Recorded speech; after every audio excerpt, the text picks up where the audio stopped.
But what I'm saying I would do, if this is what happened to me, and wallahi, I'd get married to two other women, not one. I'd have three wives at this point, maybe four actually. Go to the coffee shop.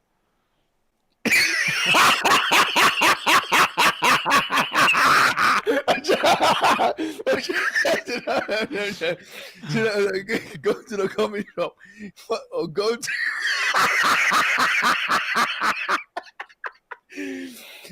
or go to the restaurant. Yeah, no problem. Say it with the second one. Yeah. Check the proportions. Make sure you check the proportions.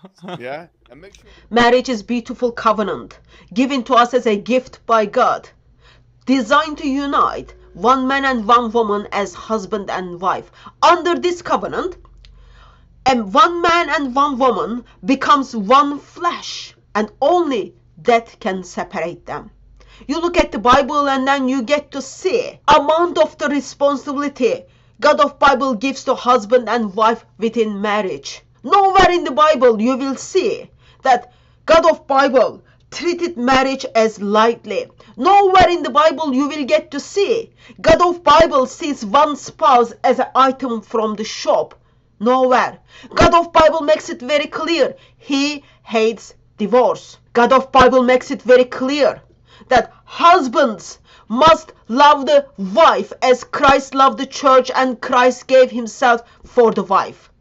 Husband must be sacrificially loving their wife, and wives are called to submit to their husband. That reflects the perfect unity, perfect relationship within Trinity. Father, Son and Spirit, eternal unity, perfect relationship. Yet what we are about to hear is deeply troubling. Daniel Haqiqatjou and Mohammed Hijab, two Muslim men, are sitting down and discussing marriage, discussing problems within marriage. But as they discuss this, they are seeing wife as something you go and grab from the shop. You go to shop, look at the shelf, and then grab which one you want, and then pay the price, and then come home. Wives are not stuff. Wives are not thing. Wives supposed to be someone who you share your life with. As Mohammed Hijab and Daniel Haqiqatjou discusses wife and sees wife as just a thing from the shelf, this is simply in their mind is the solution to the problems within marriage. Go and add another wife. Not only another wife, but another wives. That's not how God of Bible intended. I'm very much aware in Islam when you don't need your wife anymore, you go and grab another one. I'm very much aware that while Muslims are speaking these things in public platforms, they are very much practicing such a thing. But this cannot be the plan of true God. Husband and wives are meant to walk through the life together faithfully until death separates them. Husband or wife, neither of them are a thing that you go and grab it from the shop. Let's give full attention what Daniel Haqiqatjou and Mohammed Hijab is telling us. I found out about my wife's past. Am I justified in wanting to divorce her? This is from Reddit. Someone Muslim posted it. I'm a male, 29 years old. I've been married to my wife who's 27 for 4 years. And before I married my wife, I'd always thought she had never had a past. She didn't seem like that sort of woman. And also when I asked my wife whether she has ever had a relationship before, she told me no, that she's never been with a man, and even swore on Allah. So I had no reason to doubt my wife.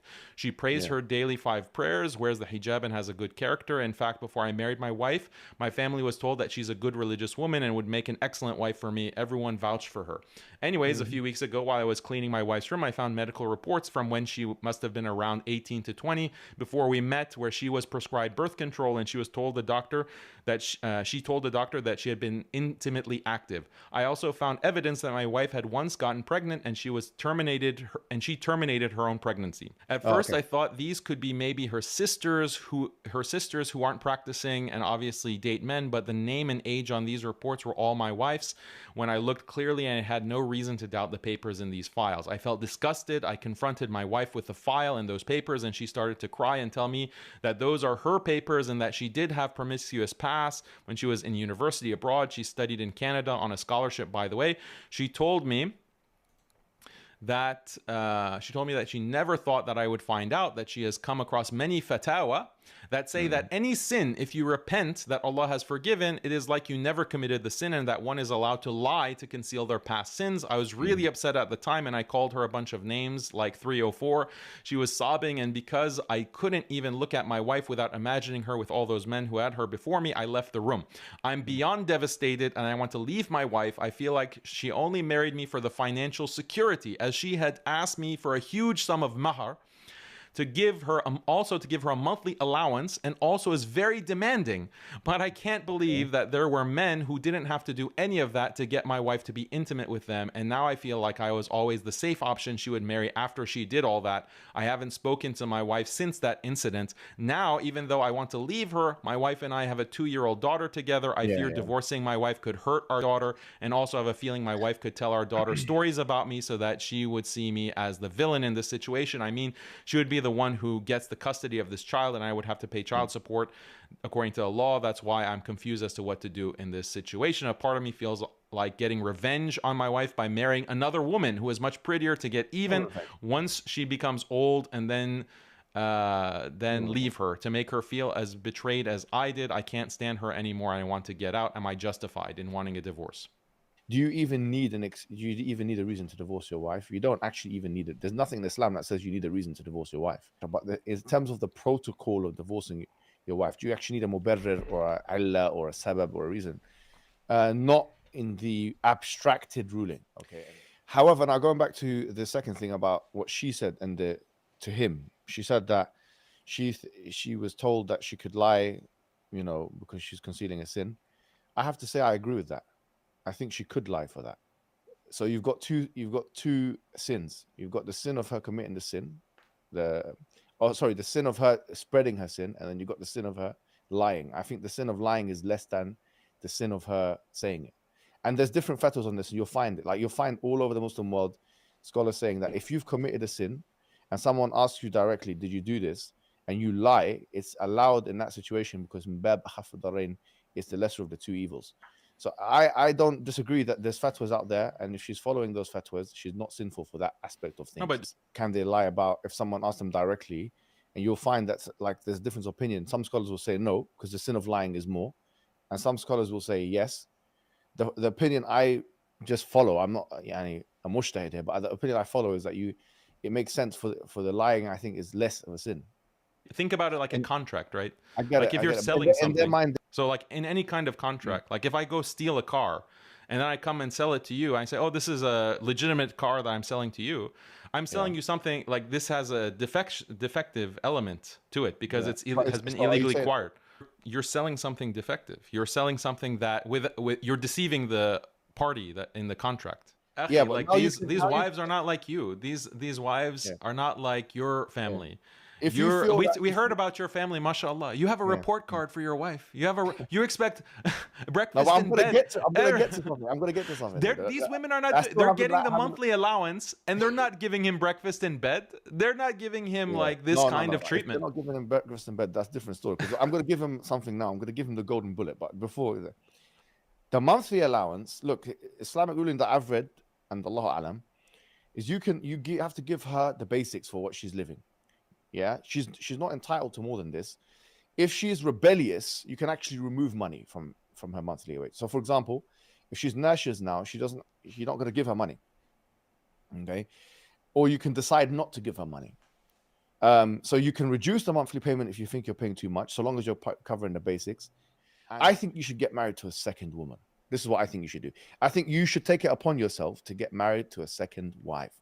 But what I'm saying I would do, this is what happened to me, and wallahi, I'd get married to 2 other women, not 1.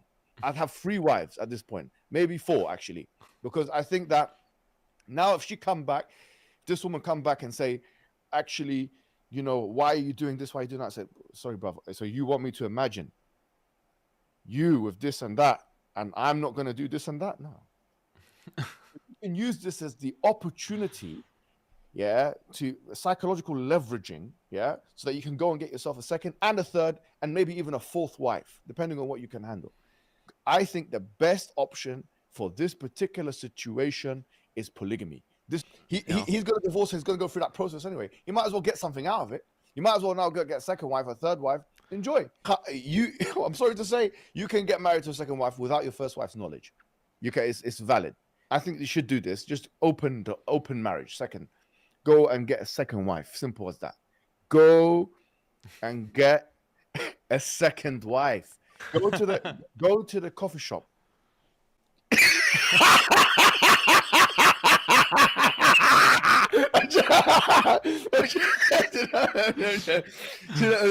Go to the coffee shop or go to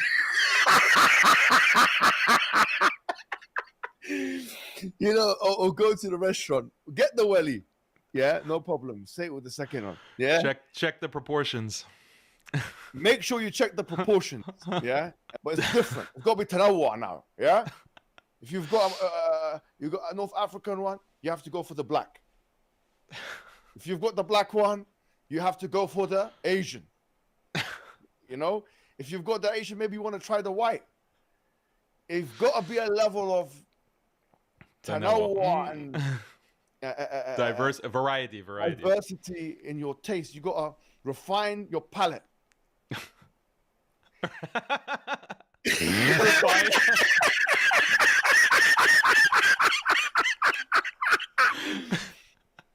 Refine your palate, yeah. You have a very refined palate, brother Hijab. I think we're appreciating a connoisseur right here. We're talking to a connoisseur. Brother, go. Do it, akhi. It's not that hard.